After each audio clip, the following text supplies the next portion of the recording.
reconciliation process on this issue.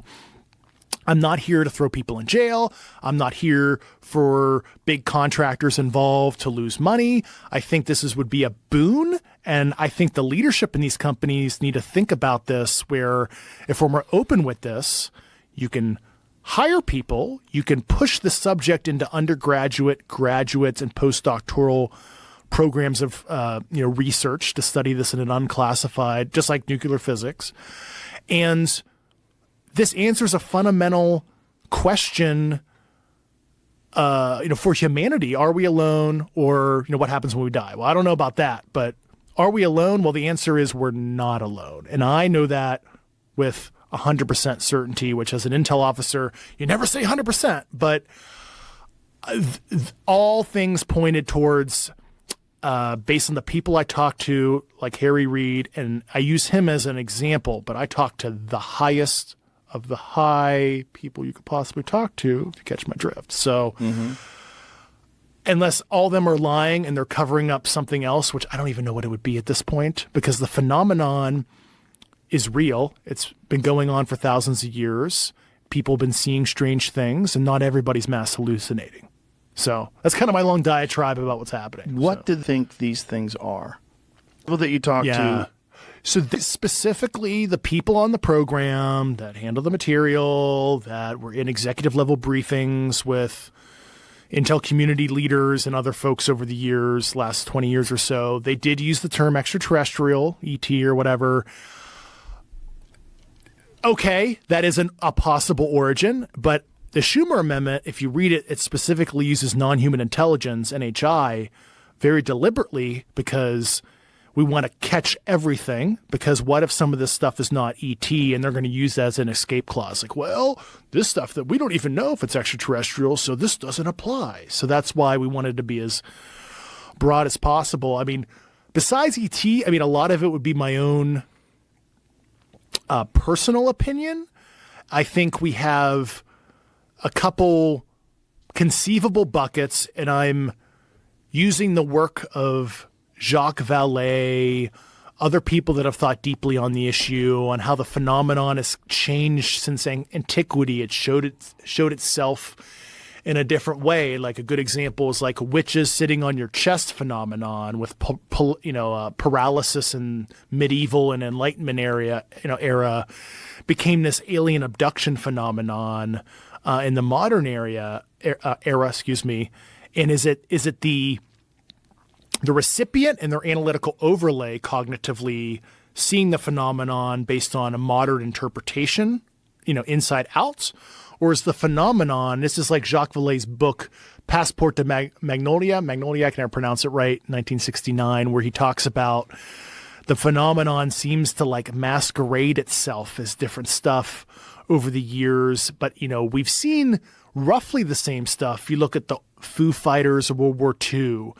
There are declassified Air Force OSI reports from the 50s, people can Google, that talk about flying butane tanks with the same measurements, approximately what we saw in the 2004 Tic Tac incident, but they called it flying propane or butane tanks in the 50s. So from a morphology, or in the Air Force intel, we call it VisRecce, visual reconnaissance, like they basically look the same, and we can back azimuth that,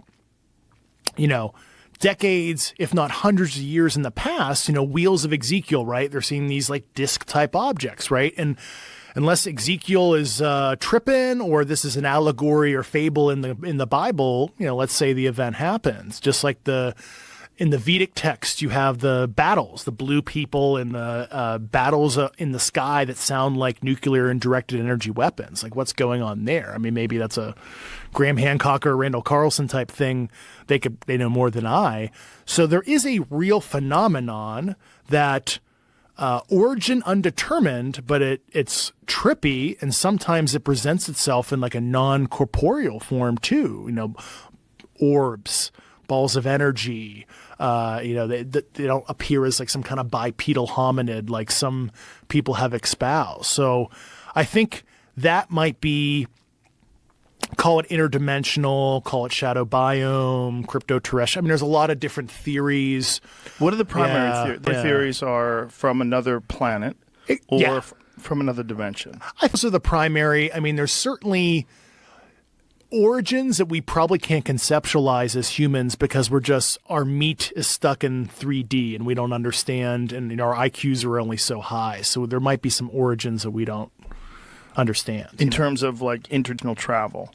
Yeah, I mean, obviously, if you talk to mainstream physicists, they say like crossing dimensions physically is kind of a trope of sci-fi. And, that's why I used an example.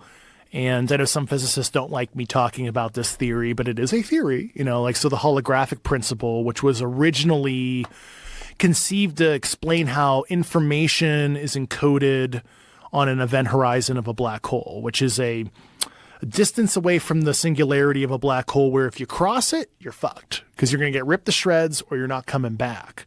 And that principle talks about how information basically from higher dimensional space can be encoded in lower dimensional space. And the easiest example is like us casting a shadow on a sidewalk, right? 3-dimensional object, 2D shadow on a sidewalk.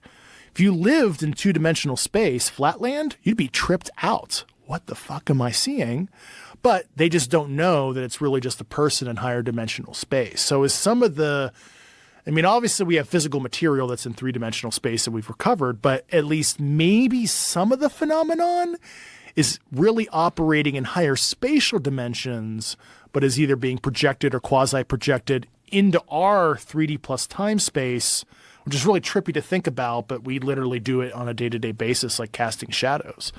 So, and that might be some of what we're seeing too, but I presume we know more.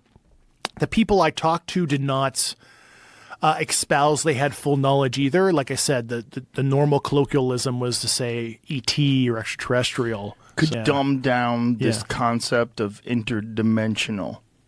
Like, what I know in physics, they have theorized that there are multiple dimensions other than those that we can currently detect. Yeah, and a lot of that is based off of like Lorge. This is my bachelor's degree talking. I know there's going to be like some physicist who has a PhD is like, oh, Dave, you fucked that up. But basically, from high energy particle collisions and based on the deflection angles and all this stuff, what happens when the particles collide, confirm certain theoretical frameworks about extra spatial dimensions. And, I can't speak with any real authority on, precisely how that works, but a lot of, whether it be string theory or quantum mechanics are based off of higher spatial dimensions. And, so that is a mainstream physics theoretical framework. That's not like wacky or loony or anything like that. So, but that's basically a possibility. But like I said, like we don't really have a good theory if you lived in like 5D space, for example. It's almost like remember the ending of the movie Interstellar, right? Yes. Where he's pushing the books. Mm-hmm. He's like in a tesseract, which is like a 4 to 5D structure, but he's trying to interact with 3D space. And of course he like leaves that space to come back to his daughter many years later at the ending of the movie. Great movie. But so that's a way to conceptualize it in something you may have watched in film, kind of like the ending of Interstellar. Oh yeah. There you go. Yeah. Which is based on what? Like what theory? So the physicist Kip Thorne was the very famous guy. He was a big black hole and wormhole guy. I think it's Caltech or somewhere in California. Kip Thorne actually did all the physics equations and everything for Christopher Nolan to make sure that they were conceptualizing and visualizing black holes and wormholes and all that stuff correctly in the movie, where you saw like the halo around the black hole when they were coming in with the ship and everything. That's actually based off of real physics models that Kip Thorne did the calculations for, which is pretty cool, actually, that Christopher Nolan took it to that level, This idea that these beings, or whatever you want to call them, exist in some other dimension. Do we have... I don't know what you can say about this. Do we have an understanding? Do we have any sort of communication with these beings that give us some sort of an understanding or a map of this? The interaction stuff, that's a sensitive area. There were multiple very senior people that were concerned about talking about that kind of stuff with me. I mean, that is certainly, as nuts as it sounds, that was a real subject of conversation. Even it sounds like something out of like Star Trek First Contact. But it doesn't you know. if you have vehicles. Well, yeah, so it's like once you realize the phenomenon's real, then you realize we've recovered artifacts and, biologics or, dead pilots, if you will, even though it's, kind of creepy to even think about that in your worldview.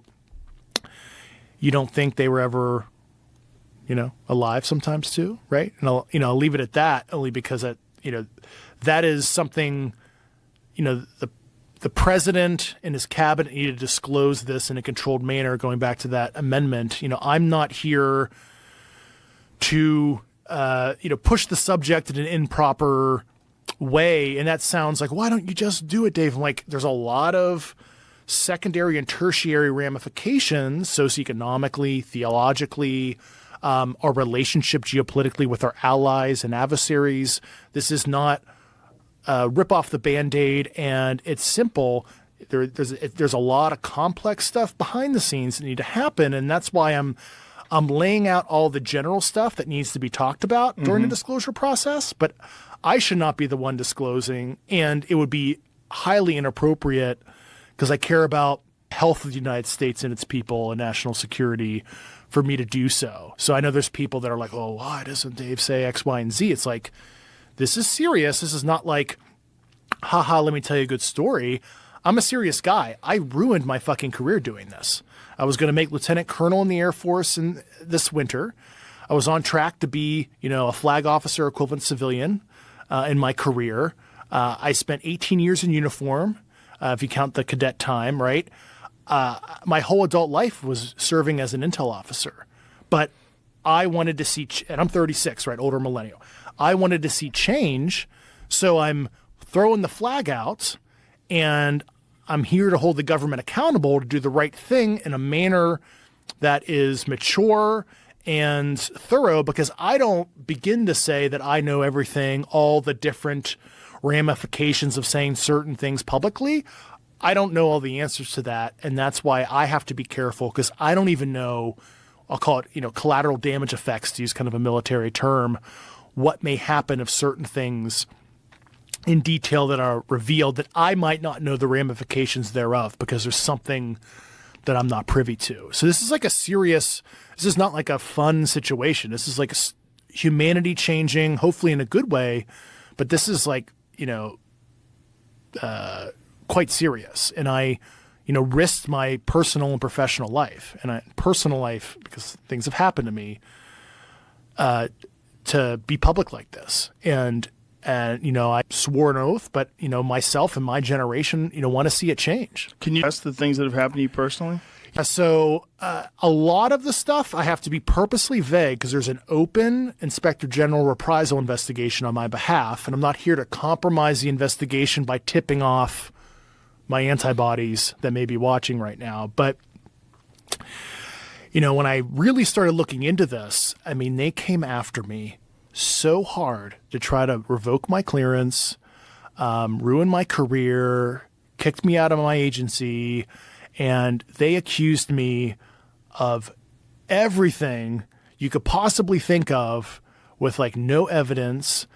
For example, at first they wanted to say, oh, Dave, you have mental health stuff you didn't report to us. We're concerned because we think you might have an ongoing mental health issue. I'm like, what are you talking about? I reported that I had PTSD from Afghanistan in my military service several years ago, and I sought help for that. Like I'm not ashamed of that. I'm high functioning autistic, and I didn't know that until my early 30s, and how I process trauma I didn't really understand until many years later. And I sought help for that, and they were trying to say that like I had some secret mental health problem that I haven't been reporting to. So I had to go through this whole process. 3 agencies at the same time investigated me for that, which I don't even know if that's like legal. They tried to say that I like mishandled classified, all this other stuff. It was insane. Apparently, I was under criminal investigation for a couple months, and I didn't even know that, and nor did they interview me, but they made a finding with no evidence they tried to use against me that I had to spend money to basically litigate and maintain my employment and my clearance, which I did, for the record. I maintained my clearance. I resigned with full accesses. You know, I'm just debriefed now, but I maintained my top secret eligibility, and I left with my own accord. And of course, they ruined one of my boss's careers in another agency. They walked him out of the building and revoked his clearance and terminated him as a show of force after they were going after me. And I feel sorry for that certain individual. And they came after coworkers of mine. I can't get into who, what, when, where, and why to protect their identities and their own process. But so that's what happened to me professionally. And then what happened to me personally was very disturbing. So I have to be very vague about this because ongoing investigation, but I think you'll understand what I'm saying, is they showed my wife and I they can touch me at any time, 2 times. And it was very disturbing. It was in conjunction with some other people getting a message like that are, let's say, publicly well known. Some that aren't publicly well known. And of course, I immediately reported that to, counterintelligence, federal law enforcement local to me, because it, wasn't criminal, but it was like a fuck you to me. And this was right before I filed my whistleblower complaint. Now, I don't know who did this, entity who did X, Y, and Z to my wife and I, identity unknown, but it fucking happens. And I, provided that documentation to a couple special agents, and I just knew that it was getting serious. And, first of all, I'm the kind of person, I'm from Pittsburgh, like Steel Town. I don't take shit from people. And I decided, fuck it, I'm going to file an inspector general complaint to protect myself. I'm in fear for my safety. My wife's an Air Force veteran too, and, very strong individual, but, as a man, you don't want to put your family at risk. And, did certain other measures, which I won't talk about, to protect myself, physically. And I could not believe that was happening to me. No kidding. And I knew I needed to do something internally. And then when I saw the writing on the wall earlier this year, and of course I knew about the Schumer Amendment, like I mentioned earlier, and I knew, I'm like, I got to do this for my own protection, because me leaving the federal service, because I resigned my Air Force commission, I totally threw that career away, to do what I thought was the right and patriotic thing, to whistleblow on this, and I, swore my oath 18 years ago, and that sounds hokey, but I believe, integrity first, service before self, and excellence all we do. That's the Air Force motto. And I'm like, this is not going to help me personally. Like, love talking to you. I like spreading this message because it's the right and ethical thing to do, but this is a nightmare for me. I don't want to be public. I've served the country in clandestine and covert operations for 14 years. I've done technical intelligence for some of the most high-profile takedowns in U.S. history. I shouldn't even be here, but I am, because I want to see change. I saw something unethical and unmoral. I want to make sure I hold that element of the government accountable. What's the most compelling modern thing that you've seen? Oh my God! Unfortunately, this is my frustration, Joe, because I know what I've seen. I know what my colleagues have seen, right? And to this day, there's video that's coming on a regular and routine basis that is very, very compelling. And if how do they hide stuff from the general public? Well, we have quite systems. We hide a lot. Right, but how is it getting filmed? Is any of it getting filmed by the general public, or is all this military stuff? Let me backtrack a little bit. There's a general public that is filming stuff, but from a Department of Defense perspective, our focus, now Aero's a different story, but when I was in the government, we were very, very careful of something we called intelligence oversight. Back in the 60s and 70s, the U.S. intelligence apparatus, particularly the Department of Defense, was kind of naughty. They were doing things they shouldn't. They were spying on students, and they were spying on American citizens. You and don't. Things. Yeah, crazy. Right. Say it isn't so. So Congress passed some laws and said, okay, you can no longer do this kind of stuff on on American citizens, right? You can't conduct intelligence operations on American citizens. You can't do it. It's illegal, right? Okay. So you have Executive Order 12333 and all these other rules and laws and DOD 5240.1 that all come out and say no mas. So Department of Defense is supposed to focus on military. That's it. You don't bring in U.S. persons' information and ingest them into a Department of Defense database, especially a Department of Defense intelligence database. That's a super no-no. That's called U.S. persons information, and it's pretty much verboten. So our focus was looking specifically at military-sourced information. I was not focusing at all on what the private citizens were seeing because at the end we couldn't use it. You can't do anything with it. And it's like you got plenty of compelling footage from the military.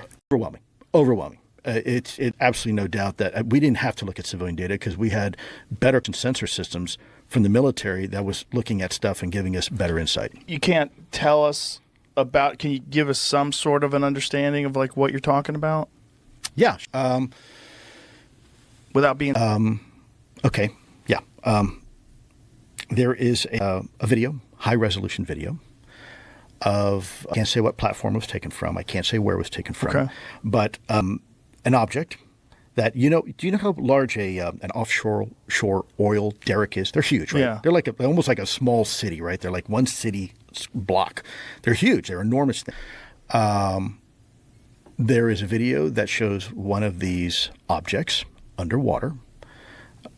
Goes by, the speed was calculated between 450 and 150 knots underwater, and it was bigger than the offshore derrick that it was passing, because you could in the video the offshore derrick and you could see this thing zip right by it. Jesus. Yeah. So that's a lot of, right? A lot of them are reported as being transmedium. So that exactly why do we use the term UAP, right? Now it's unified anomalous phenomenon because it's all domain. Initially it was UFO, unidentified flying object. And for several reasons they changed the name. One of them, not just because of stigma like people think, but because the word flying object means flight. And Right. you have to have wings to fly. That's flight. And these things don't have wings. So that term, we're not even sure is even accurate anymore because they're not just flying. We see them underwater. We see them super high altitude. So the term was changed to unidentified aerial phenomenon. But again, that did encompass all the observations we were seeing. So now UAP, I think the latest description of it is unidentified anomalous phenomenon to help describe this multi-domain or transmedium characteristic that we are beginning to see and record that these things can do. And that is, I'm going to, if I can digress for a second, because that's super important, Joe. Mm-hmm. We have transmedium vehicles, right? We have things like seaplanes, and it's a plane and it can float on water. But let's face it, a seaplane is neither a really good plane or a really good boat because it's a compromise. It's a design compromise between an object you want to perform in the air and in the sea. And that's why it's neither really both. Same thing with, for example, the space shuttle. It goes out in space and it can glide down, but it's not a very good airplane, comes down like a brick, because there's design compromises and performance compromises. What we are seeing doesn't have any of that attributable compromise. It's not, these objects aren't slowing down. They're not changing their performance capabilities. They can do anything that we're seeing in the air and possibly in space and even underwater. So that is a fundamentally different type of technology than we are used to dealing with. Is the assumption that they are doing something with space-time and gravity around them rather than using something like a jet propulsion engine that blasts fire out the back and it makes it go fast forward? Right. That they're doing something that alters the gravity around them, and that's why they can go through everything. Yes, best scientists on the team, folks like Dr. Hal Puthoff, other folks that I'm not allowed to say their names, Dr. Eric Davis and some others, that were doing the calculations, mathematical calculations on how this is possible. And the consensus was by the scientists, not me, because I'm not a physics expert, I'm not a astrophysicist. They were saying that, so let me back up here. Initially, the government for years was trying to identify the different exotic technologies that could explain the different performance characteristics. And it was during the ATIP years that the scientists had this consensus that if you had one type of technology, if you one thing, all these other observables now become possible. Kind of think of like a unifying theory. And so if you had the ability to create this bubble around you in a localized area that insulated you from the Earth's gravity. Now, what is gravity? People think that, when I drop my glass, that's gravity. That's not gravity. That's an effect of gravity. Gravity is the warping of space-time. And that's important because people you hear the term thrown around a lot, but they don't realize space and time are actually connected. They're one and the same. They're opposite sides, if you will, of the same coin. So you can't have one without the other. And so you have this ability to create a bubble around you that insulates you from the warping of space-time, let's say in this case Earth's gravity or something like that. Then the way you experience time inside that bubble is perhaps fundamentally different than the way you might experience time outside that bubble because you're not subject to the effects of gravity, which would explain potentially why things don't need wings and why they don't need propulsion systems like that, right? So it's a completely different way of looking at how we understand physics and how we as humans move about. Everything we do is fundamentally force equals mass times acceleration, right? F equals ma, right? Mass times acceleration and you get force. This may be something a little bit different. This is not using, again, conventional thrust, or if I, Newtonian, right? If I push this way, equal an opposite reaction that way, right? That's how. Are there any theories as to what's accomplishing this? There is. Actually, Dr. Hal Puthoff about 3 years ago gave a speech on this, a very interesting lecture about this technology. If you ever had the chance, you really should have him on because he's incredible. He's also the one who helped start the government's remote viewing program, a bunch of other stuff for the government. He's been involved in a lot of our nation, probably most classified efforts. But he was working on ATIP as one of our scientists. And he gave a lecture about 3 years ago to some other scientists about the specifics on how this is possible. I am not a scientist, so I'm definitely not going to speak on behalf of Hal Puthoff because I will muck it up. But I do recall a time when he came into our skiff and gave us about a 3-hour lecture on this unifying theory. At that moment, it was very much for us the epiphany that a lot had been searching for. He's like, look, at the end of the day, this is how possible. And that was kind of this, wow. So it's not. Can you give us a magic. moron's view of how it's possible? Yeah. Explain to someone like me. Yeah, well, I'm in that category, Joe. So Good. We're speaking the same language. Yeah, single syllable grunts, right? Yeah. So you have an object like this cup on your table, and you want it to be insulated from the effects of Earth's gravity. So you create this bubble artificially, using a certain energetic source at a certain frequency, and it interacts with certain material, certain metamaterial. And I got to be careful exactly what I say, but certain skin of the craft, this aluminum via the cup here. And all of a sudden, whoop, you have this bubble around you where what you see on the outside is not necessarily what you see on the inside. In fact, may I do it? Sure. One more drawing for you? Okay, and forgive me, I'm not an artist, so I'm going to do this upside down for you, and then I'm going to kind of scoot this just a little here. All right, let's do this. So, unfortunately, I know your audience can't see this, but actually, That's probably okay. good. Some people can. There's a video form of it. Well, Well, I'm sure it'll be on YouTube as well. It's probably good that they don't, because I'm not an artist. But Okay. let's say this is a two-dimensional representation of a three-dimensional space, Okay. and in essence, So what you've done is essentially you created a three-dimensional looking grid stacked. It looked like stacked boxes on top of each other. yeah, right. And so you have location A and location B, and let's say I go from Los Angeles to Baltimore. Okay. And it takes me 5 hours fly at 500 miles an hour. That's a function of distance over time. And in essence, mark that linearly like this. So I fly, it takes me 5 hours, I am. Okay.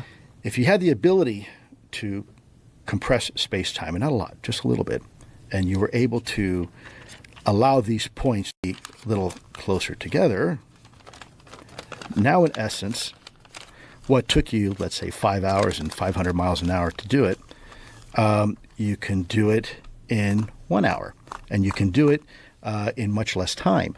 But to the observer outside, because we're still in the same universe, we would see something like that. We would see this incredible hopscotching ability to, if you will, take a shortcut through space-time. And so what would appear to be instantaneous acceleration, hypersonic velocity, and other things, now becomes a reality. And so that is fundamentally what these scientists had discovered. So it seems like science fiction, but when you understand the mathematics and some of the theorem that they've proposed, a lot of these other observables become possible. Well, these are essentially just theoretical explanations of how these things are moving. Yeah, again, I'm not Right. a scientist. I want to be understand. very careful. I don't want to misrepresent anything. There's a whole lot of other stuff that, if you do that, all of a sudden now makes sense and may describe the observations that people are seeing and why they're kind of hard to see and they seem obscure. Right. And so I think from a governmental perspective, that it was kind of a revelatory moment for the folks in our Realize one of the reasons why these things are weird looking is because they're creating. You want a light? Do you mind? Yeah, take this. Thank you. So, the back thing, the other side. Push that down. There you go. Bam. Thank you very much. No problem. So, how much of this is theoretical and how much of this is observed from recovered vehicles? I'm not allowed to talk about what the government may or may not have in its possession, other than that so I went through a very lengthy Pentagon review process. Recently, I wrote, I won't talk about it here, but I wrote something, and I had to go through Pentagon to have a review process, and it took almost a year. In this thing I wrote, I talk about up to the part I can talk about, and they approved for me to talk about up to that point.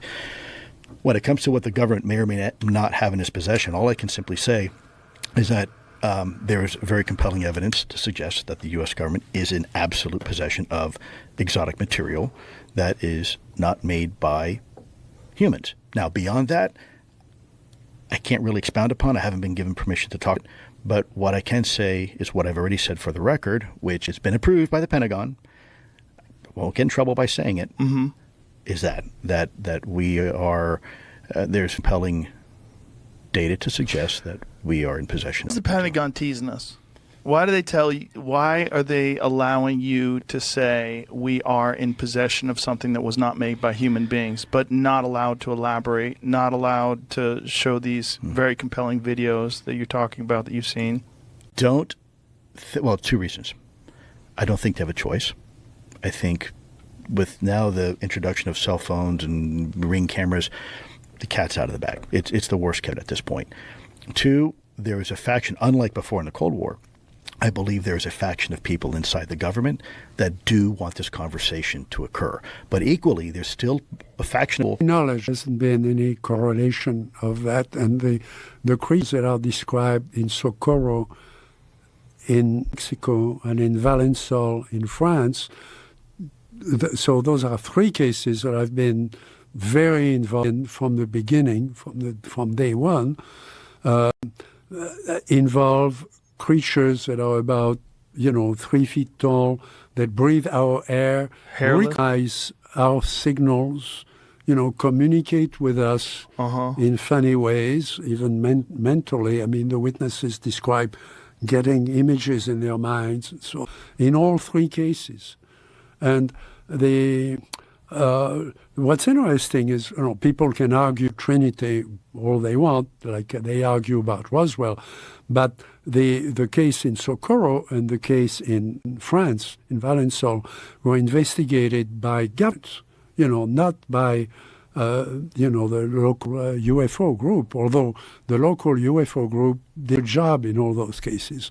But they were, in Socorro, it was first the local police, the local policemen saw the craft and the beast and described what happened.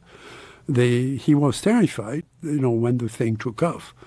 He thought it was something to do with some new gadget or some work in the desert. It's an area that's still in the same state. I've gone back there with Dr. Hynek's son, with Paul Hynek a few months ago. I've gone several times there. And so the police, turned out the FBI was in town on another case. They had no jurisdiction in New Mexico for that particular case. It wasn't a federal case, but they helped preserve the traces, the FBI way. And the local police was happy to have them there. And then there was the state police came in and did an investigation. And then people from the base, came in with experts in explosive, experts in recovery of weapons and rockets and so on, because they thought it might be something that had come from the Trinity range that was out of its way, right, and had crashed near Socorro, right, in which case they might have responsibility, including financial responsibility if something was destroyed or whatever. So this was very serious. I have the whole file. Okay, it's a big file. right. Nobody's looking at it. I mean, the investigation in Washington now, they are saying, we're going to look at the cases of the last 12 months. Well, what kind of science is that? Can you imagine scientists reading this? This is the way they are going to solve the UFO problem, by looking at vague pictures of lights in the sky for 1 year? Why don't they go back to those records? Those are federal records. Okay, the case in Valençol, 5 agencies of the French government. So this guy was a farmer. He had a field where he was growing plants to make perfume. So this was high level, expensive crop. This wasn't just, alfalfa or something. And he goes there at 5 o'clock in the morning because, he wants to do to water the thing and so on before the sun is up, because it's going to be it's in the south of France. It's going to be very hot. You can't work in the field during the early afternoon. So he wants to be done with that. He sees this contraption, in the middle of the field, crushing the plants. And so he sneaks in, and he's paralyzed. Okay, now there is an egg-shaped object, just like the one, at Trinity, just like the one in Socorro. It's the size of a mid-sized truck. There are 2 creatures in front of it, a human, human-looking, 2 eyes, breathing air. They look at him, sort of bruised, and one of them has something on his belt, takes out, pointed at him, and that's when he's paralyzed. Now, he's not, as you know, I'm not a doctor, but I've gone to doctors about what kind of paralysis is that, where you can stand up and watch something, you just can't move. They said, well, there is a type of paralysis that will just inhibit the motor, motor nerves, where but you'll still be up and aware. You're not going to fall down, in a heap. And from there, he sees them going back inside the thing. The thing takes off. It takes off like a shot out of a gun, and it vanishes in midair. Okay. Now, he goes to see the gendarmes. This man is fairly wealthy. He owns quite a bit of, several fields, expensive crops. His wife is the mayor of the town. The gendarmes are going to be very careful with him because he's also from the resistance in World War II. When he was young, he joined the resistance, and the resistance in that part of France fought in the Alps against the Germans, and they were regarded as heroes of World War II. And so the gendarmes are very careful with him. Some things he's not going to tell the gendarmes because he thinks, and I went there, he didn't want to talk to anybody from Paris, he didn't want to be on TV. He wanted to concentrate on his experience because he thought there was going to be something else.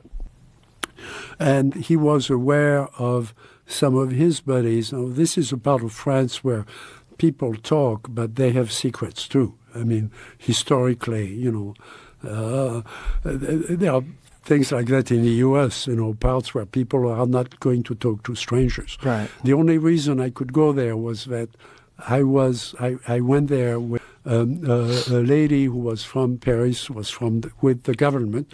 She was with de Gaulle's government. She had the rank of ambassador, and she had a vacation home there. So we went there for 3 days, and she knew everybody there.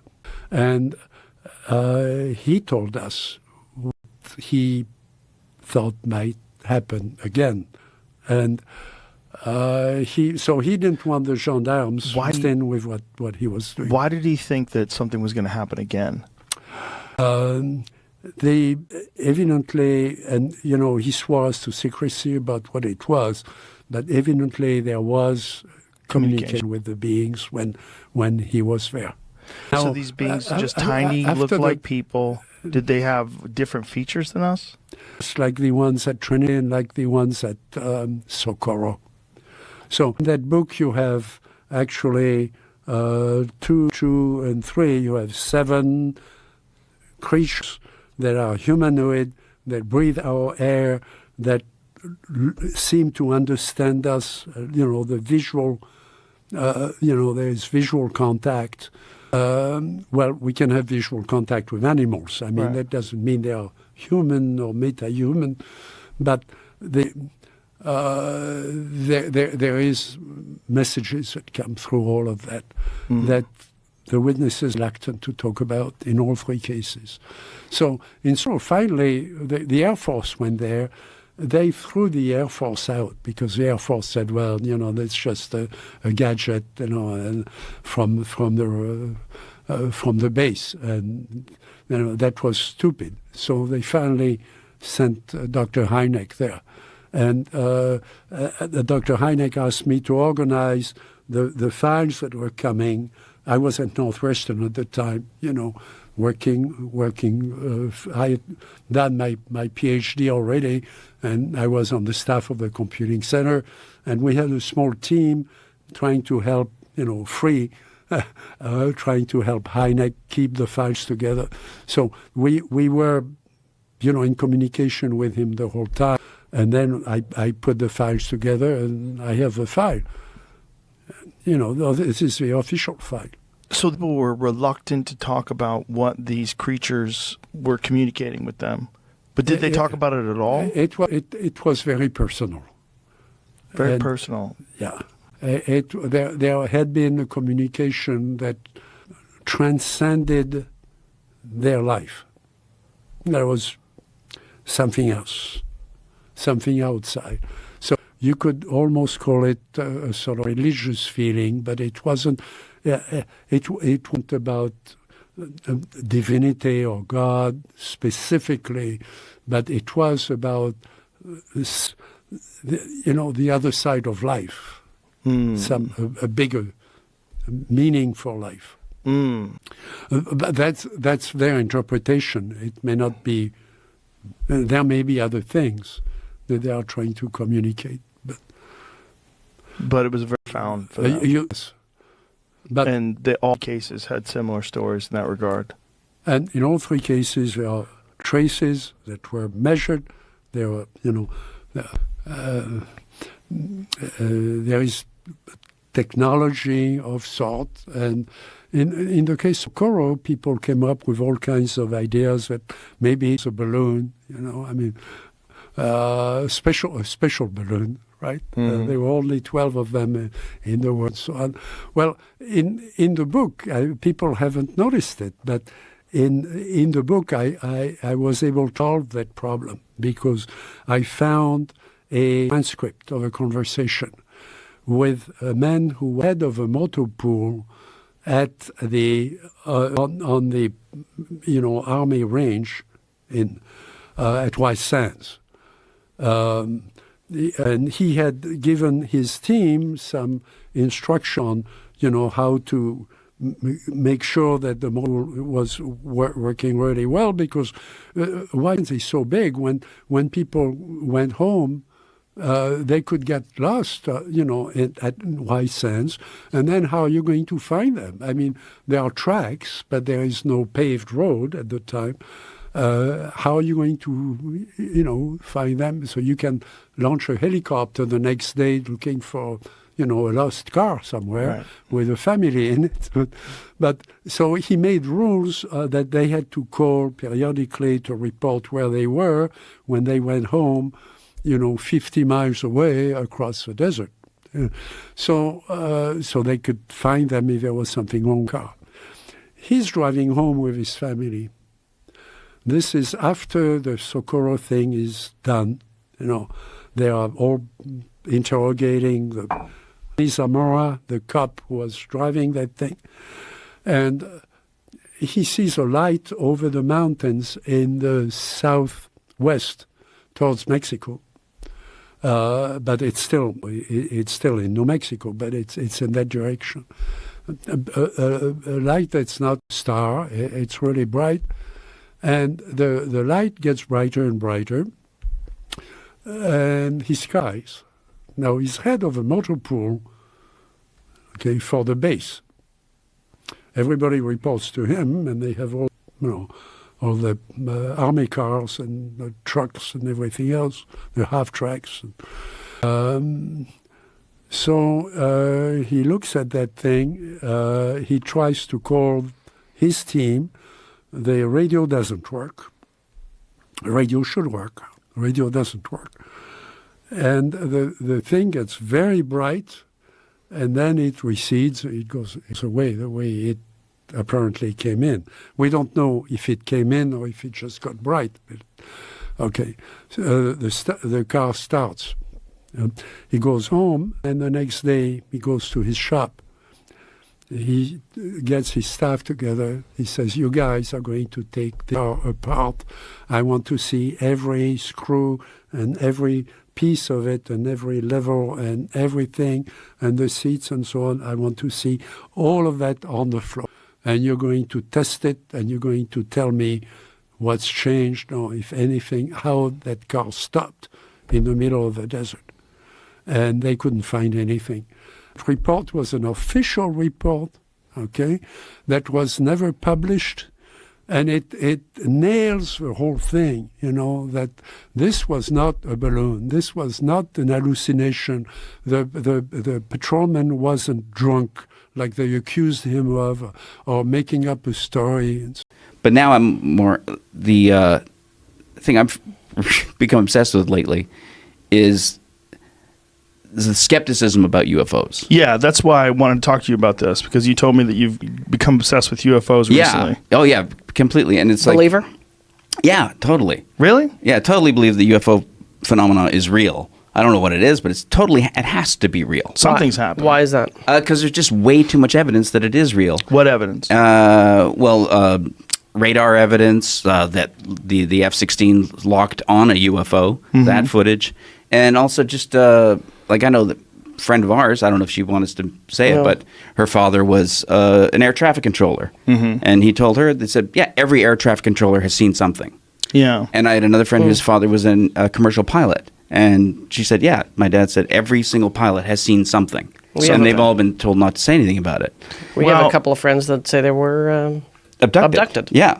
Yeah, the abducted one is a little easier to wrap your head around, because when you're sleeping, your brain is producing all sorts of endogenous psychedelic chemicals. Yeah. Almost all of these experiences happen when you're sleeping.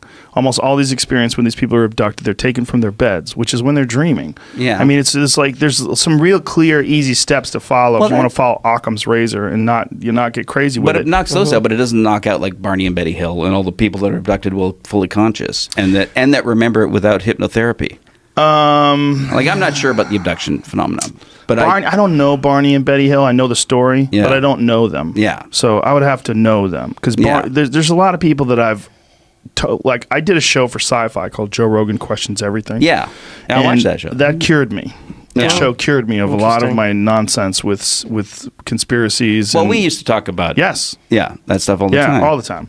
Yeah, but I needed to actually study it. So for 6 months, that's basically all I did. I interviewed people, and like Bigfoot believers, UFO believers, and the one thing that they have in common is they all seem to be kind of lost and dependent upon this thing being real. Yeah. Right. Instead of being objective. There's only one lady that I interviewed that saw Bigfoot that really seemed to be telling the truth. But I think she saw a bear.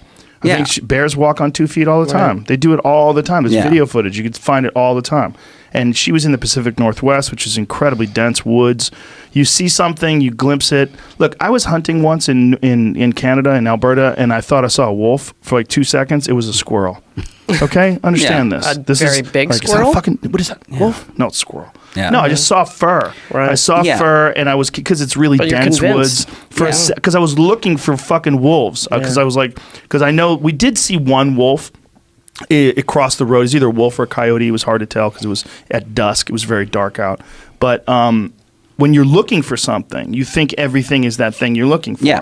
So like for a second, I thought that fucking squirrel was a wolf. That's funny. Yeah. Well, expectation and perception are very linked. Yes. Yeah. Yes. Well, it's also that they found that 50% of everything you see is a product of memory. Yes. That when you observe something, they've done fMRIs, and that most of the activity in the brain is in the memory centers, not in the visual centers. Interesting. Only about 50% of the activity is in the visual centers of the brain. You know, the UFO. That's crazy. The UFO Yeah. thing is very. When I was a kid, I went and saw Carl Sagan speak at U of T at the University of Toronto, and I was like, 14. But he did an equation on the board of the possibility of alien life other than us in the universe. And it came to the smallest. I mean, he spent the whole time writing on this chalkboard. It was fascinating. But he actually came up with a number at the end. And it was such a small. He says there is something out there, but they are so far away that that unless they can go faster than the speed of light, which he said was impossible at the time. This is the 70s. Yeah. There's no way we've seen them. That's what he said. So if some other beings have conquered the speed of light thing, then maybe we could see them. Yeah.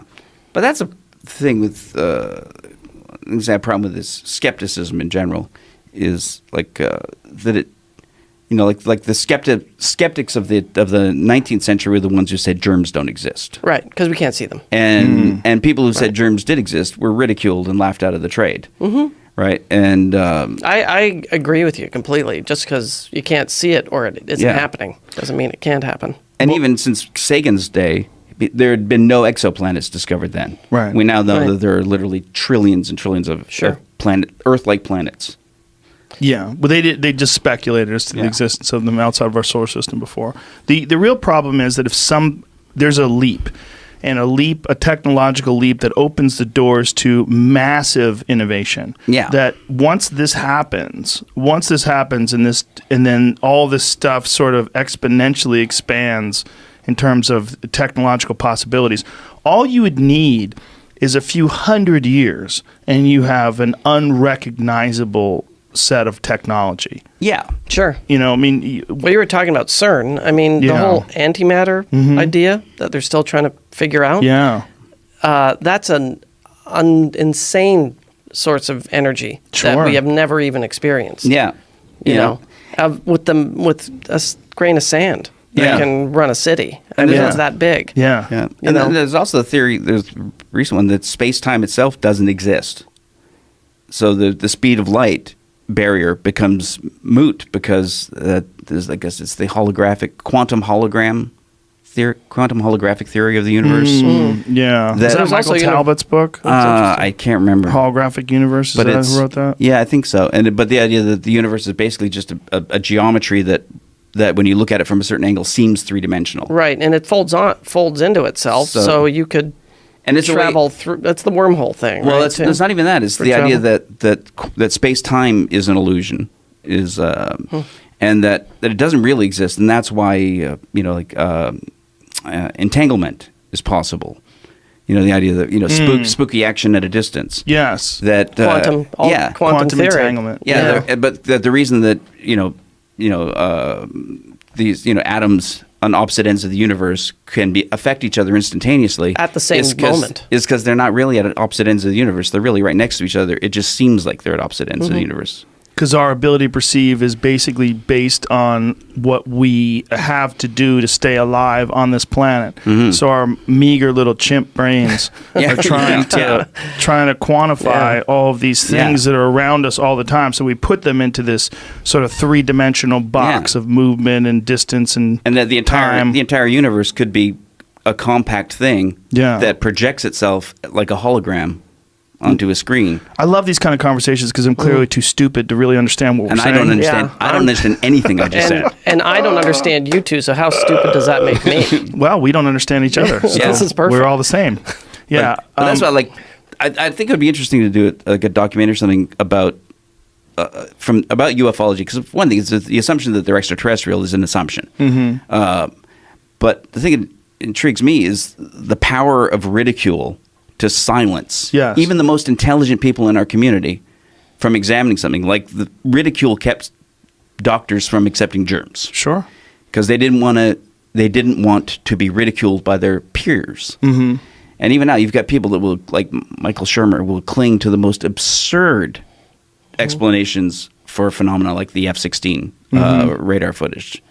What was Michael Shermer's I can't even take remember on it, but it was pretty. It really went to great lengths that entailed having to basically diminish any respect you had for any of the people who reported on the events. It had to go into character assassination in order to eliminate it. Yeah, Well, that's the best way to kill an idea. He's a professional skeptic, and I like Michael a lot, and he's been on the podcast many times. But I actually had him debate Randall Carlson and Graham Hancock about these ancient civilizations, and it wasn't very good for him. Like there were some clunky moments. Because skeptics are believers. Well, the problem is they're believing. They believe in skepticism. The problem is being a skeptic itself. It's a stupid way to look at the world. It's a choice. You're actually sure about something. I mean, you should be objective. Right. Yeah. Don't be skeptical. Right. Being skeptical is like, I don't know. But I know for sure that that's not true. Yeah. But it serves a massive purpose for people that really don't understand things, and he can explain it to you with actual science. As long as the actual science is being used and it's not character assassination, it's not mockery, it's not. There's certain people that are just debunkers. They can call themselves skeptics, but they're not looking at things like, oh, maybe that is effective, maybe that is healthy, maybe that is interesting.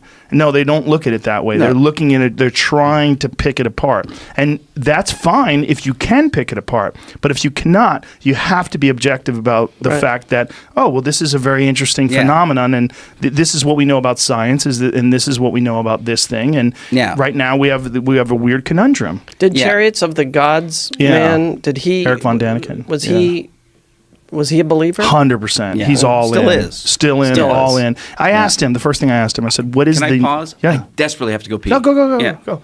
The first thing I asked him was, what is the most compelling piece of evidence? And he pointed to this Mayan stone plaque that's in Palenque. I don't know if you've ever seen it. Is it in the book? Yeah, it's a god, one of their former kings that is lying on his back, and looks like he's moving some. Jamie, see if you could find that thing. It's this really cool carving that they found that looks like there's a guy who is in a seat, and it looks like there's fire behind his back, and you could say that he's manipulating controls on a ship, and he's shooting a rocket into the heaven.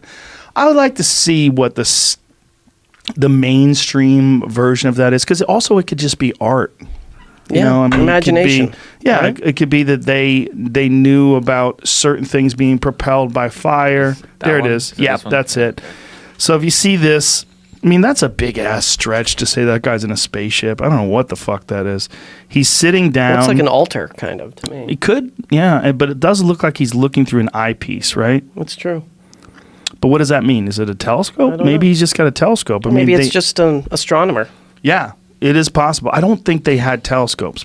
No. I don't think a telescope was even invented till... No. Did they even have glass at that point? Oh, I don't know. Well, I don't know if the Mayans did. Wow. But that was his number one piece of evidence. I was like, that's kind of silly. I mean, when we were kids in the 70s, Bigfoot, and Chariots of the Gods and everything was so new. Yeah, look at this image. Look at the bottom of it. Even the part where the flame's supposed to be coming out from below him. Which flame? Yeah. Where's Where's the what's flame? the flame? I guess the flame is the shit at the very, very bottom. But I mean, I'm not even sure I buy that. If you were going to draw fire, you'd do a really shitty job if that's your fire. That doesn't really look like fire to me. That No. looks like Could be an anything. ornate seat or Right. something. Right. If that's fire, like what is all the stuff around them? What's all that stuff? Is that looks kind of mechanical though, right? It looks like there's bolts. It does. Did they have a fire god? Maybe they drew the fire god. Is that it looks like a monkey stretching, kind of making a face. stretch. With titties. Monkey's got some titties, Oh, now I get it. right? Yeah. And then the monkey's, is that his teeth? It's the first They Hooters. look like arms, actually. Right. Yeah. It does. It could be arms. But that's the point. Is it's so open to interpretation. There's so much that you could see if you're looking to see. But what I do see is this guy who's He's reclining in an odd he's way. chilling, for sure. and it looks like he's looking through something. What's that thing hanging across him? You see that thing across his arm? Yeah, I don't know what the fuck that is. But bizarre. here's the thing: I don't think anybody knows what the fuck that is. But so for him to say that this was the number one most compelling evidence, I mean, were people getting high at this point? oh yeah. So I mean, that could be just some Oh, guy got yeah. high and LSD. carved something. Yeah, they were taking different kinds of plants that had lysergic acid in them. So what is this obsessing? What is your more recent obsessing about UFOs? What's the origin of this? It's part of it is just the fact that the evidence, just the evidence itself, says you have to take this seriously, and yet no one does, or very, very few people do. I mean, even like again that F-16 footage, that even Neil deGrasse Tyson, who is a great skeptic, said on one of the late night talk shows, he said, "Well, if you really want to look at the possibility of some non-human intelligence, that F-16 stuff is pretty compelling."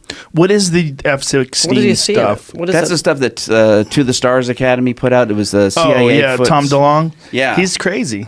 I've never had met him on him. the podcast. Is he? Oh Yeah. yeah, very nice guy. What do you see in the he's, footage? He's a very nice guy and a brilliant musician. Yeah. And he's a loon. Yeah, I've Yeah, never he's met a him. fucking full-on believer. I mean, Yeah. he left Blink 182 to go do this To the Stars Academy shit. He's the biggest Yeah. goddamn rock band on the planet. Okay, here's something interesting about this, and this was pointed out by a video film by a fighter jet shows an unknown object near San Diego.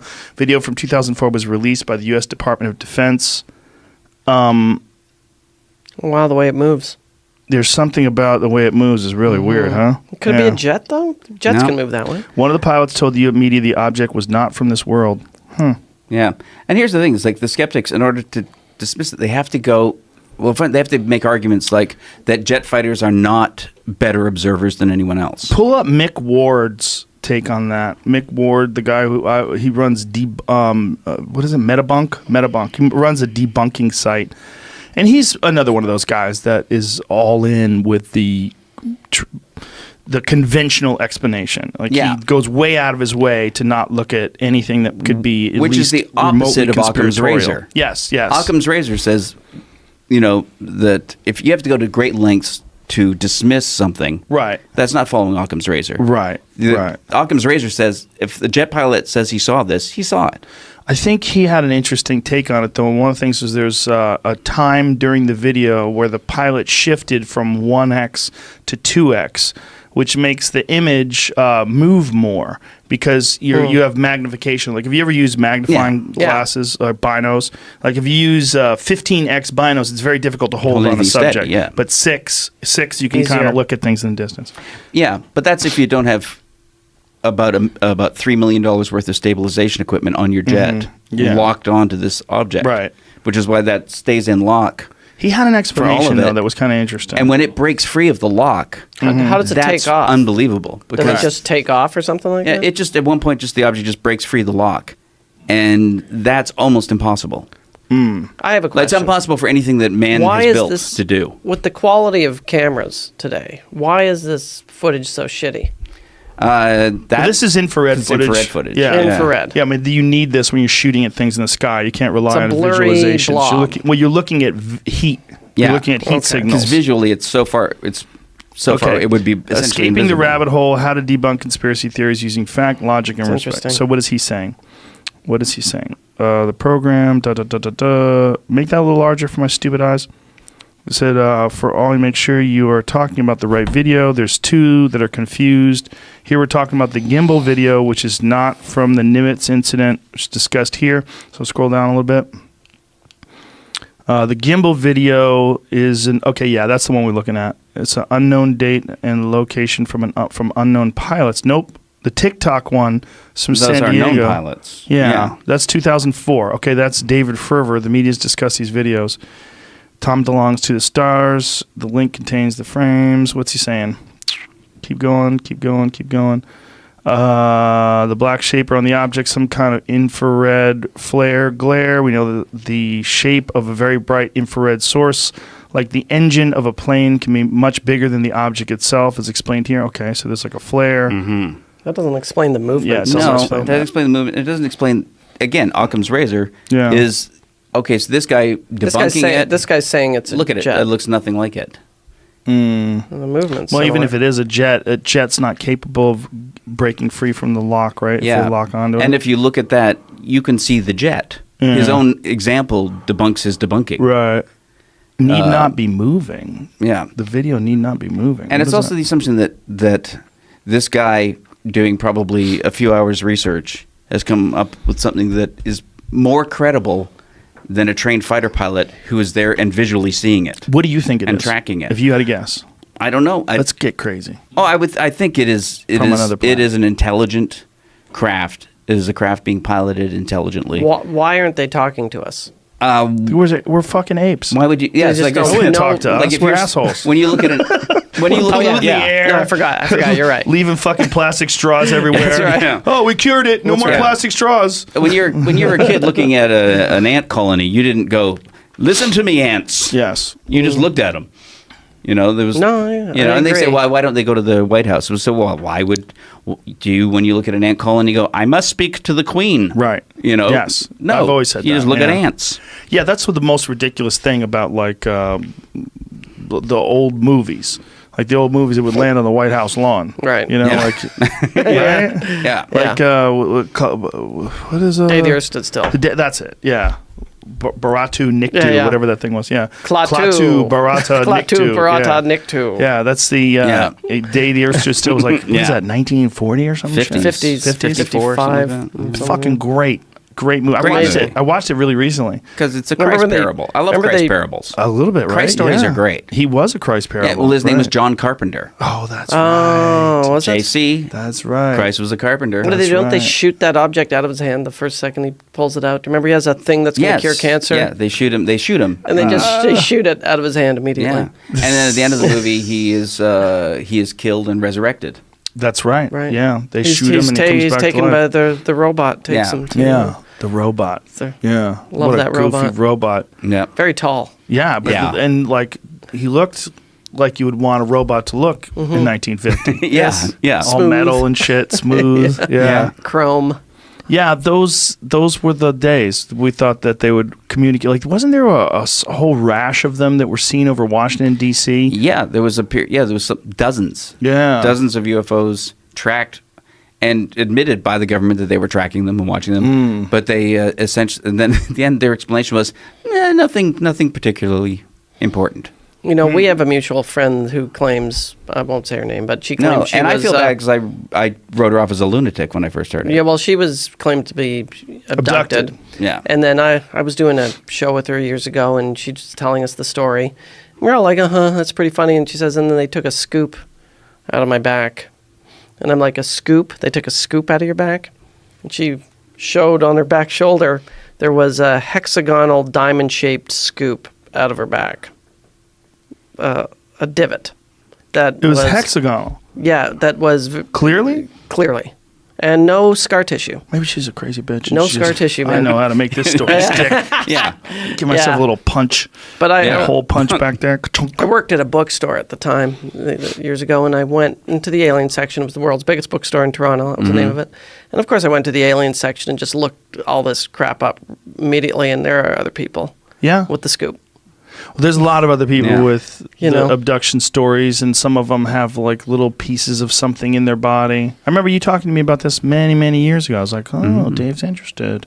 Yeah. It was like implants. You were talking about people that have alien implants in their body. Yeah, and that's the thing. Is to me, it's just I guess the thing that I'm kind of obsessed with now is just because we're comedians. Yes. And Well. the power of ridicule to silence debate is unbelievably potent. Sure. And we're part of that. We're part of the machinery that was used very, very consciously by the government to silence any inquiry.